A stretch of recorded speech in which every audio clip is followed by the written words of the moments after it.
All right, thanks, Adam. Wine, big business in our state. It's an $8 billion a year industry here in Washington state, but an increase in wildfires across the Pacific Northwest is creating new challenges for wine growers. Last year's smoke from wildfires blocked out sun, setting some grape harvests back about a week. Christine Claridge from Axios joins us live to explain how the wine industry is adapting to these challenges. Thanks for being with us this morning. Good morning. Thank you.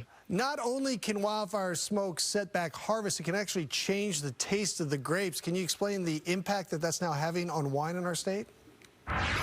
When smoke releases something called volatile phenols, and that can get into the skin of the grapes and taint the taste. And the tricky part is that wine growers, vintners don't often know whether the wine has been affected until, in many cases, until after it's been bottled. So they have to guess ahead of time, which is really tricky. That's very tricky. Now, if wine production is impacted by wildfire smoke, what does that mean for other industries in our state? It impacts not just the wineries, but it does airlines, hotels, local restaurants, glass makers, graphic designers, label makers. It's quite an extensive impact. Now, you mentioned how tricky it's going to be for winemakers. How are they adapting to these frequent wildfires we're dealing with now? And are there really any solutions to this? One of the things that the wine industry is backing is more controlled burns.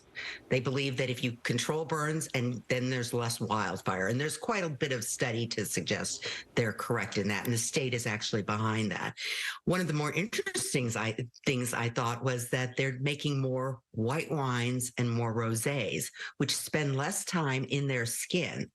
The skin is what carries the taint. So if you can remove the skin earlier in the process, you may have less effect on the wine.